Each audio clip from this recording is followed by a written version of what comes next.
Hello guys, mafam budi kitang budi mafam sa da mina kitang budi kana tawdre sigi da makta di kana taw bigine ado mem live samgri ba shino koi khidim budi kongno na tram oxari mem han bajing bi ba shino sing video share to biramu share to bi shino singi ado offer price pijara kani ado di mem hajik thau siju mapung pha na koi mulle habise maiku sina dum sakhi wer bane ma'am हौजलागे येमिनसे मसिदे live ओइना आई कमाइना थोंगे थाके दो आई तौजराबनी अदो मैम दा थाउसे करिनो करिनो हाबिसे आई तेगोर गा अखोइगी निराश का तौवे अनि जे तेगोर निराश ना याम बमुक तौरे आई अहामबदा आई हौगलकुदा तेगोर गातने आई थोंजरिबा थाउसे अदो इंजिन से कितंग माजे ममन कितंग लई अदना थंबिरिबा प्राइस सिगा आइना चटलिबा प्राइस सिगा कितंग चाना वाटपा अदोम ना कईगुंबा इंजिन थाउ से पामी अदुगा इनाउगी ओ नत्रगा ब्रदर की प्राइस ने खितंग वांखलगासु कछु कायदे इंजिन तौबिरो हायगासु आई अदुगुंबा रिक्वेस्ट वे लौजे अदो आइना चटलिबा प्राइस सिगा येंगनरकांदा इंजिन से खितंग चानबा वाटली सिंग लुपा कुंथ्रा पिरमबना चाम कुंजौगिबा चनम चामगा हुंपु पिरमबदना चनीगा मरफु यौखिबा सुगुंबा सिचुएशन लेबसिदा समाय तौजबने अदोगी मतुगिना प्राइस अदुम वांखलपियु अदगी इंजिन थाव अदुम तौबिरु कछु कायदे अदो हायरप मी खतगी थोंजगे नत्रगदी चाना तौरिबा प्राइस सिगा चानाबा वाटली निराश हाइसे मयाम अदुम फजना कमली यूज तौनबा अदुम पोसाबने ओके थाव सि फजना मुले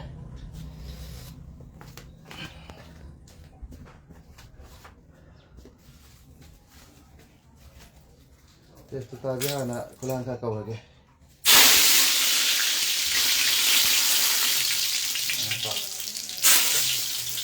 mana thare jabe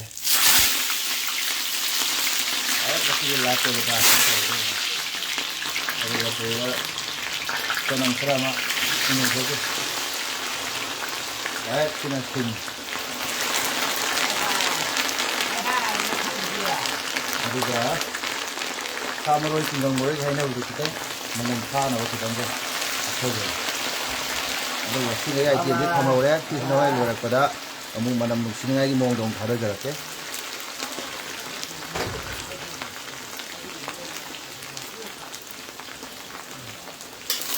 राइना इस सांसिगा Hooghly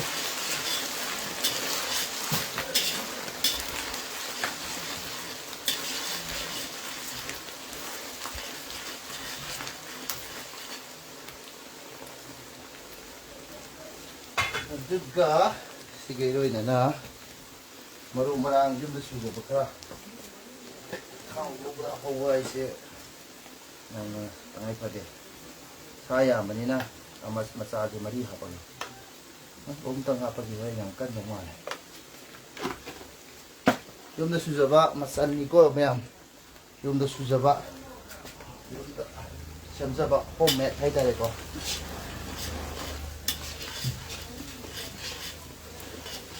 mana lay dah, kaki sudah na, kilau senang sudah na, laksal lah, ada bayar ni am, no, yang sih, teng mai je hap ni, jadi lagi thagi bermai tu kau, set sing set, mapai yau ni atau ini tahu le, set ahead belai di kau, mana mapai, kau mana. Thấy máy nè, dâu như là tôi tàu đấy, nó xuyên xung một cái tàn là tôi tàu đấy, máy nè, đây đây, massage chứ không, chắc là gì, mong là khi nào máy nó hạp để tôi hơi thùng cái chả lâu sinh giờ là khi nữa Syaga aku pada nanti kopi dah benar.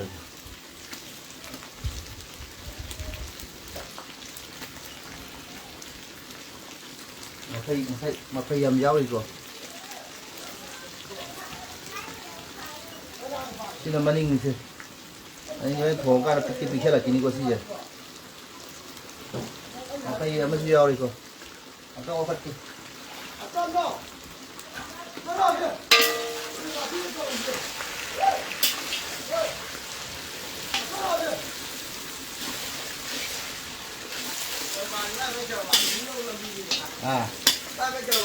ai cả vào tầm này quay lại cái gì vậy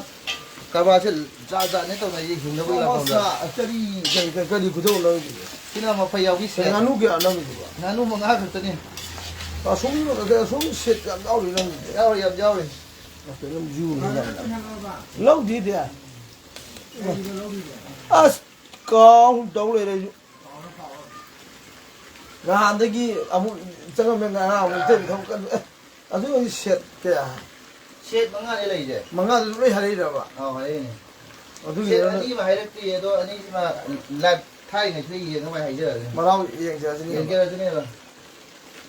xịt anh đi mà sẽ pro rồi nữa xịt tất cả này vậy xe ta nó pure cái gì xe ta bị thế hả đấy xịt ta nó pure xe ta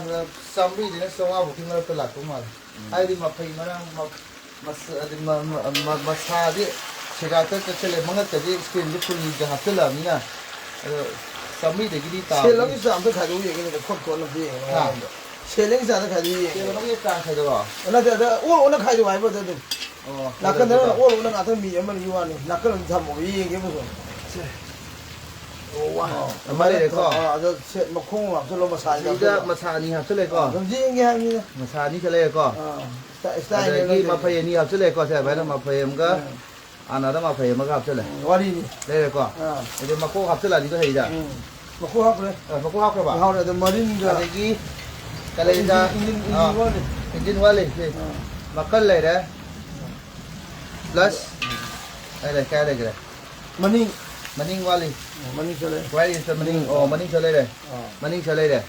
ở đây mà thì cái này ra qua lên यार कल जाती यार खने खुद को खुरी इसी side था मुझे किसी ने cái này rồi có thể thay ra được thay ra mà phải giáo cái gì đó thay ra được phải ở bên này cái là cái gì đó कुछ लोग मरो जो का है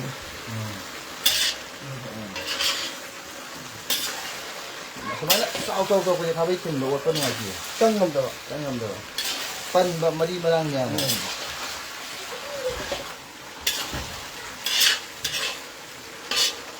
Tapi maya ada tunggu lem bagi mau lah ini mana tu? Mana lagi? Ini siapa sih? Kan ngau salah ke sah juga masih ada je. sah di mun mungkin siapa song lo nung Tahu lah tu ni. Pasal memang ꯑꯩꯈꯣꯏꯒꯤ ꯅꯨꯡꯗꯥꯡ ꯋꯥꯏꯔꯝꯒꯤ ꯃꯝꯂꯤꯕꯒꯤ ꯄꯥꯔꯇꯤꯒꯤ programme ꯑꯣꯏꯅ ꯇꯧꯕ ꯄꯣꯠꯅꯤꯅ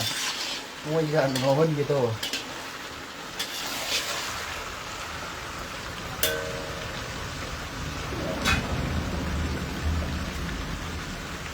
ꯑꯉꯥꯡꯒꯁꯨ ꯄꯤꯔꯛꯏꯍꯦ ꯈꯅꯥ ꯍꯧꯔꯦ ꯁꯤꯗꯤ ꯈꯅꯥꯕ ꯍꯧꯔꯦ ꯉꯟꯇꯥꯅ ꯅꯨꯡꯗꯥꯡ ꯋꯥꯏꯔꯝ ꯌꯧꯔꯛꯄꯁꯤꯗ ꯈꯅꯥꯕ ꯍꯧꯖꯤꯜꯂꯛꯏꯅꯤꯅꯦ ꯃꯌꯥꯝ मतम की टाइमिंग की खोंगी चप चप टाइमिंग यौसलेना खनाबा हौबा यारे तौरिनिने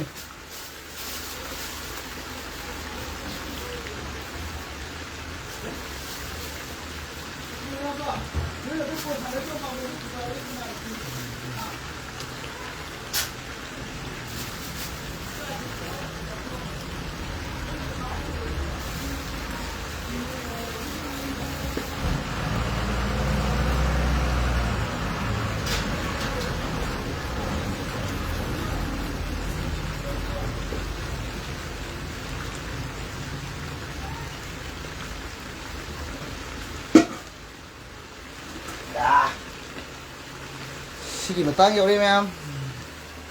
Loisel brojendo like tan them. Loisel laga ayo. Adum aigi atopa video dai contact number hapani contact number khang da yawar su dum madagi tawraga apamba set la hoba yagani ko. Set phaja yam yawbani. Ngasi eta lauk sel lo ka tawrage.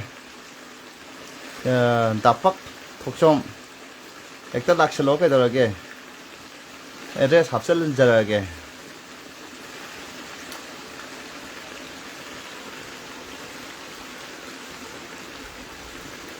dapat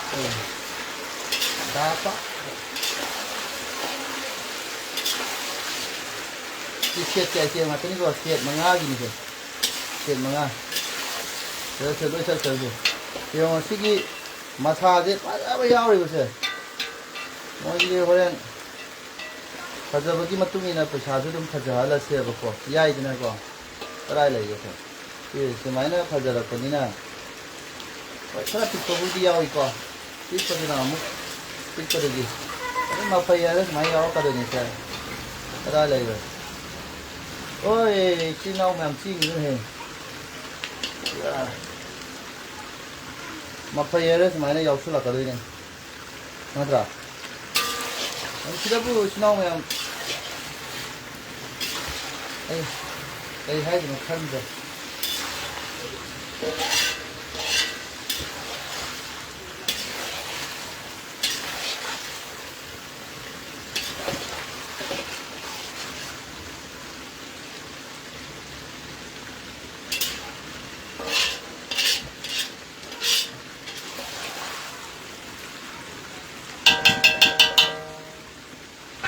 Kuti thabai ki bel na ti go ji da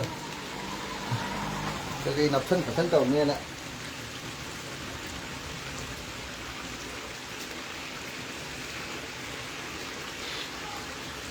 Rapur pike ai se kha sanjemam de boko sanjemam jo hum su bne ado khoi gi kha sanjemam sidi mai lambi gi line da lei bne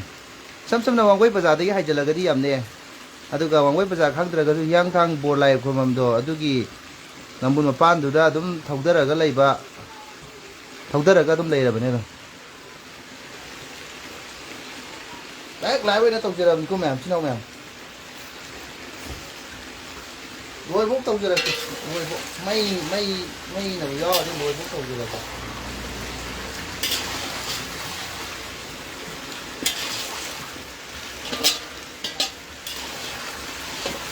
mana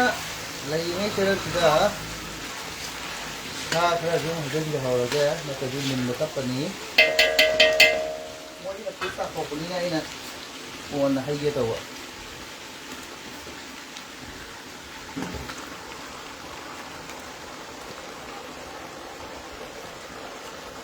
ana lai jera mo langje bane pada to bujing jahan na to ko pani da đang thầu cái thùng đó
Fazere sila nga fazere.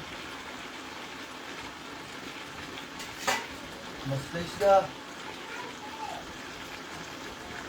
Mo dia karang sa sendiri. Mana dia ka dekai kana wa hong lawi dumata suba. Makang sana mo sa sendiri. Kana wa hogen dia.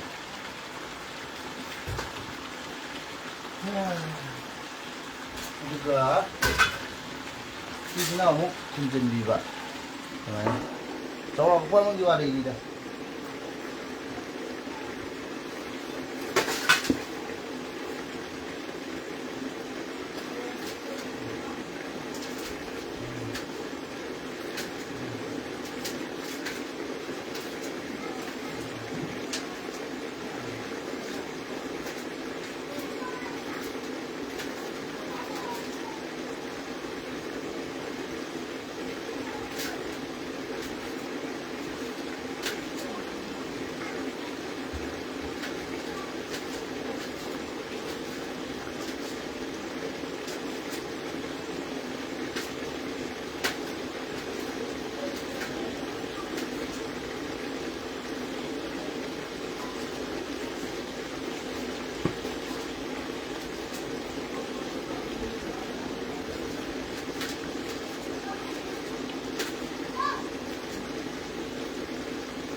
chứ nè.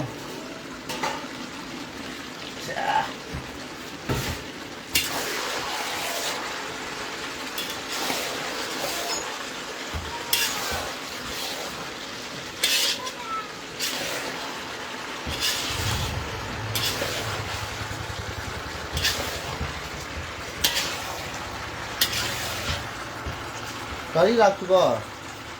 ha, cái nào lạc cho nó pari nè.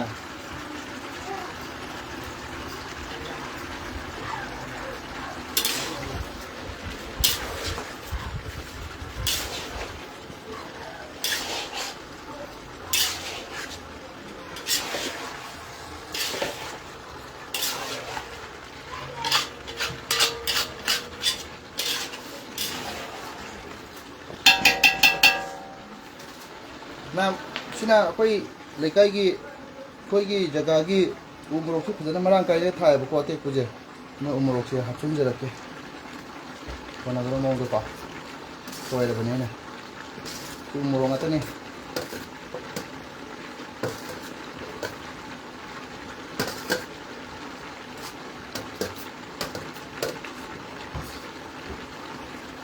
nani lai de Siki marak sida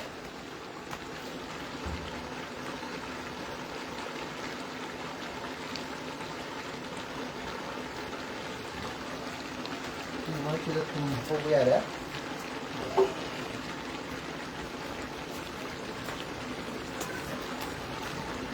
sida tum je so forma koina khanja bi da se siki tum jingai hapa ga ya ni je tanga forma forma khanja bi da ini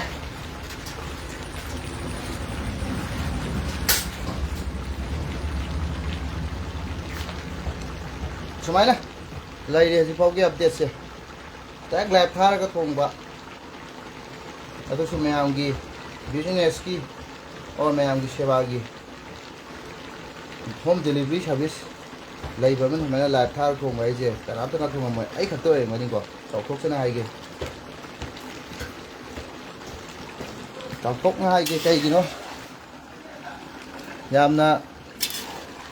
तेनोदा आई पास हावे हम यावे अदुना ने आइना हाइजे आई पास हावे हम याव भाई ता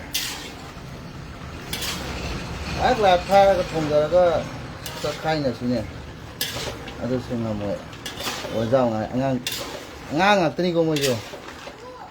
quay là xây mình đi lôi hà làm đi, ya đi vậy 92 93 ngang mỗi là challenge sắp sẽ lại vậy là pha thùng rồi ngầm như vậy khai cái thùng như vậy thay có mẹ làm tôi lối khai là còn tới tập khai rồi rồi những cái này chưa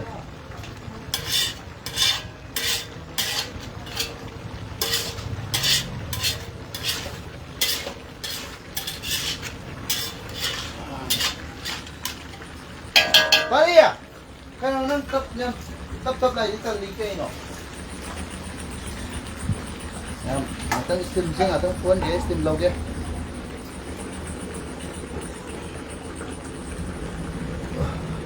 ngon thế là gì làm challenge sắp sẽ lập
nè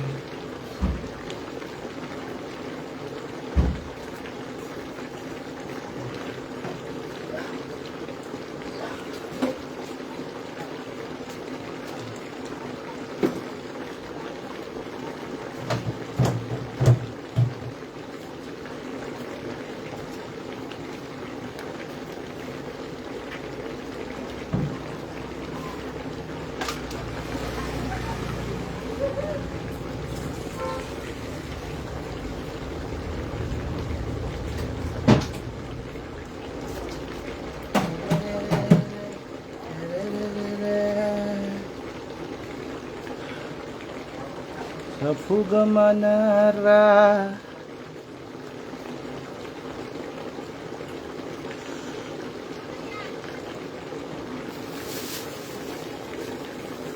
lal ngamba mga ngati ang ini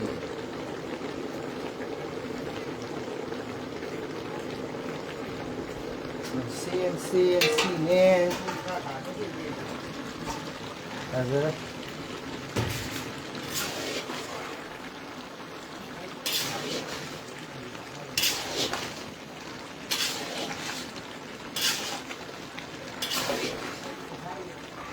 xe xuống rất là rồi này mà phải áo cái nào tên là gì xe là đi đây mình có bò mà đi luôn nó tốt thật cái này rồi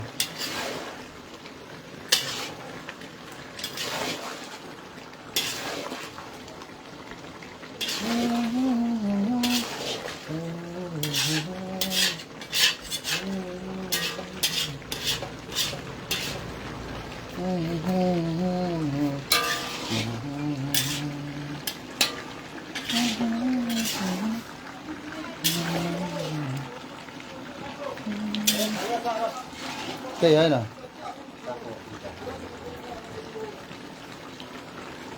được hết xét kia mà bay đi chơi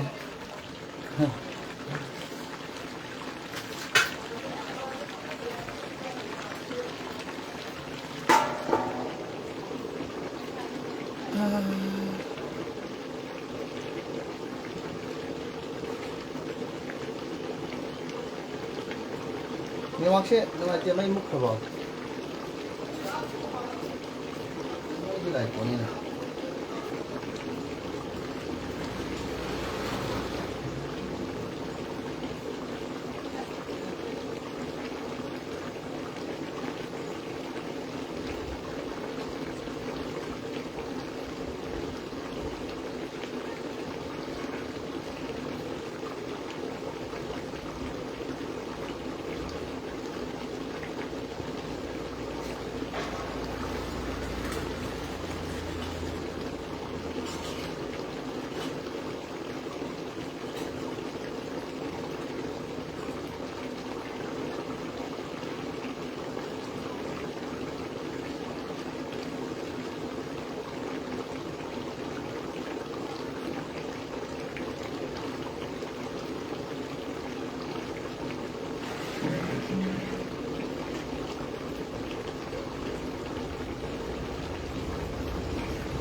Sapuga manara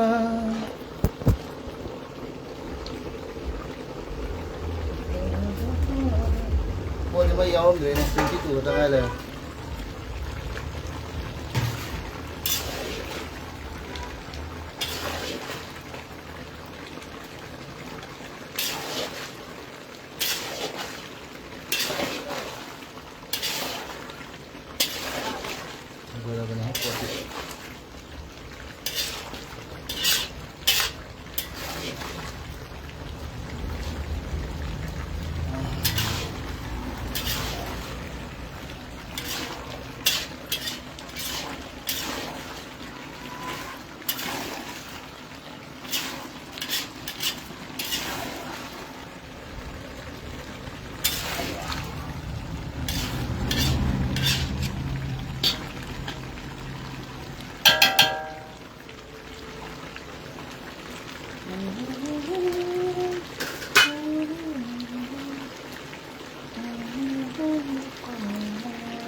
Mosti tawa hora bani da kaga murak murak tawba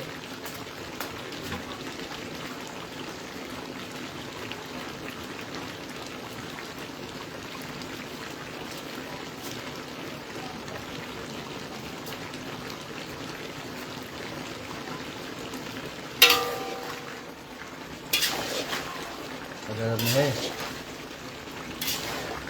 muasi ki siat sidi nyawa sa ada yang as mapai ya yau ri as bingi kada ro tau yau ri makong ga mapai ga te as ti siat apa karin ki ti siat apa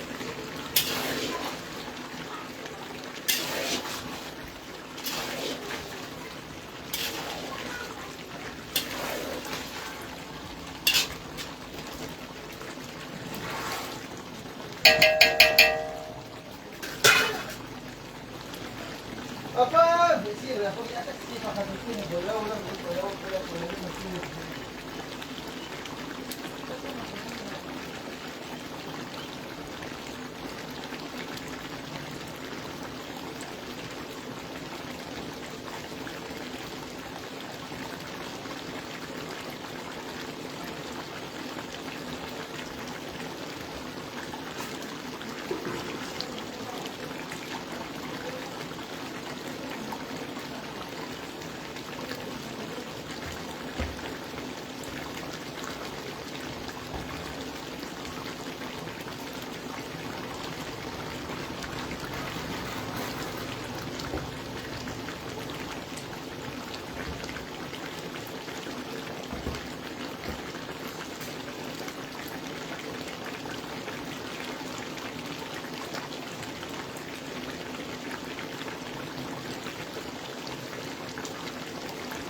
Ay, sama na magsigaw eh.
Lap se mi si le ke tu poso ba.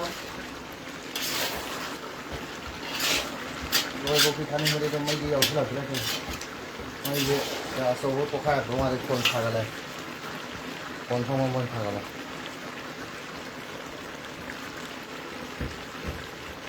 set lấy đi bộ amma soya mấy tê set lấy bên này mà phải dầu quá set anh lấy đi bên này mà phải mà sa gần mà skin phải dầu lấy bên này phải dầu anh lấy đi bên này xí cái lạp xí rồi cái tôm cồn tôm chuẩn bị rồi call tàu tới cái phải lấy cái WhatsApp ta message hazır laba pau phone laba adum phangye WhatsApp Facebook ta message thana ga order tàu đi canana kari no khang di phone number lấy cho bên này pa si là thế rồi còn được cái này sẽ anh lấy sẽ massage hazır lấy cái này có massage này nè cái sẽ chỉ nhau nhau này cái này cái đâu rồi này cái gì mà phải chỉ giàu ra không chứ phải cho bút giàu đi con ôi hết này nè phải cho bút giàu đi con cái cái massage gì đấy cũng là bắt cái này con cái này mang cái cái này mang cái gì thì mang cái skin cũng là bắt cái này aku masuk ni dulu.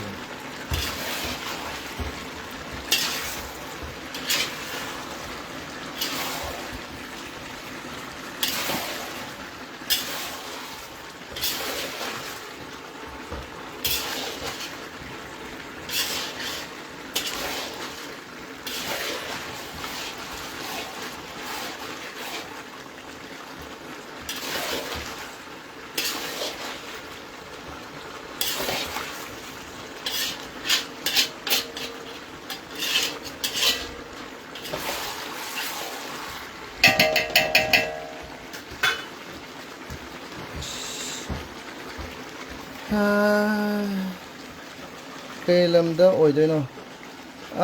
ai xem một cái tí nằm bốn khá sẵn nhầm nè mẹ làm mi lại thì sẽ là cái quái đi cái này ado ai cái service đi dùng đó phẩm bát saba lại jadi just ai na order to qua channel sim home delivery service nó tàu giờ bên này ado su greater infant sing ama sung nak na bus sing ado mai na pai giờ bên này song cái address cái làm no hay biết mo ama soya mai tây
có cái thiết delivery charge cái delivery charge lấy jadi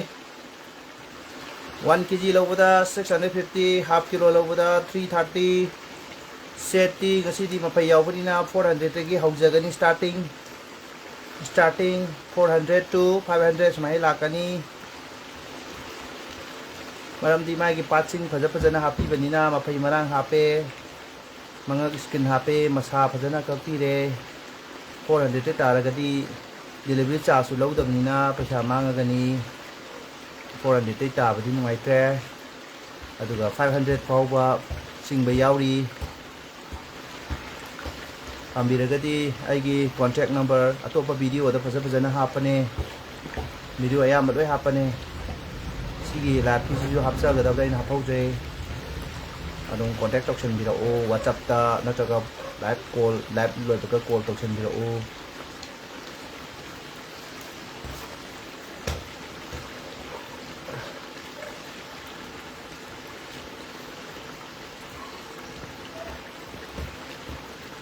ꯑꯩꯅ ꯉꯧꯈꯠꯂꯛꯏꯁꯦ ꯄꯨꯡ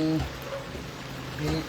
35 ꯐꯥꯖꯜꯂꯕꯅꯦ ꯊꯥꯎ ꯃꯨꯜꯂꯀꯥꯟꯗ ꯑꯩ ꯉꯁꯥꯏ life ꯊꯥꯔꯤꯁꯦ ꯑꯩꯈꯣꯏ ꯁꯥꯁꯦ ꯐꯖꯅ ꯃꯨꯜꯂꯦ ꯐꯖꯅ ꯅꯞꯁꯜꯂꯦ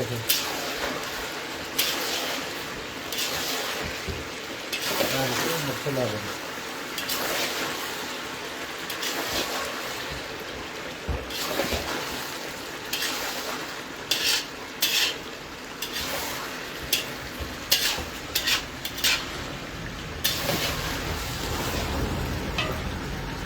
Ajare fajare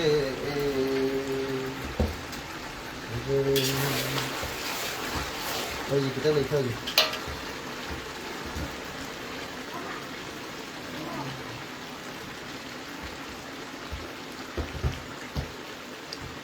Jadi maksud je habis lagi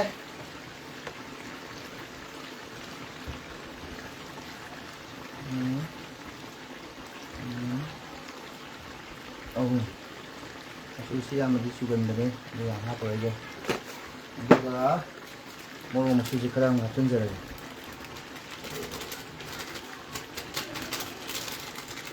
mau masuk deh dah apa lagi full lagi tu akai beri kau lagi orang full lapsan gitu nggak ada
Sampai ke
si matang si odi la mi thape ai da ai hape aba hape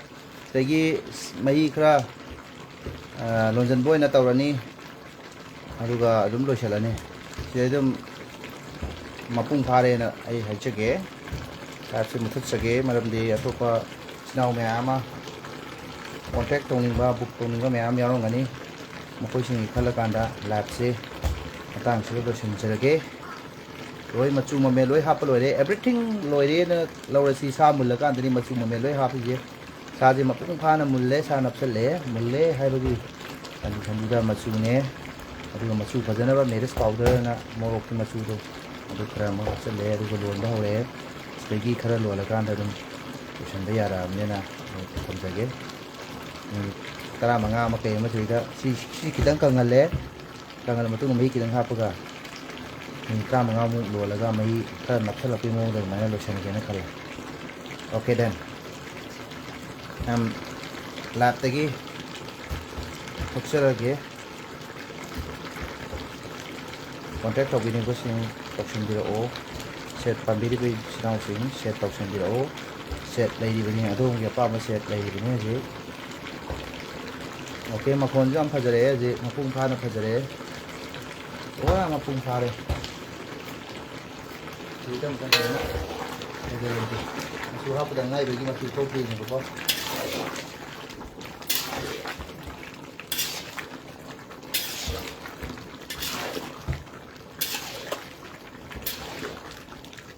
ada deh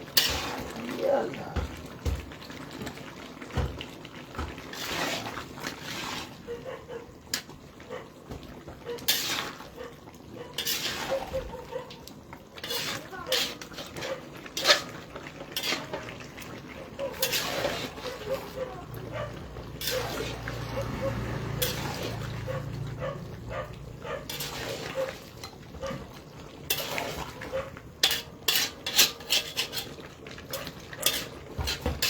boleh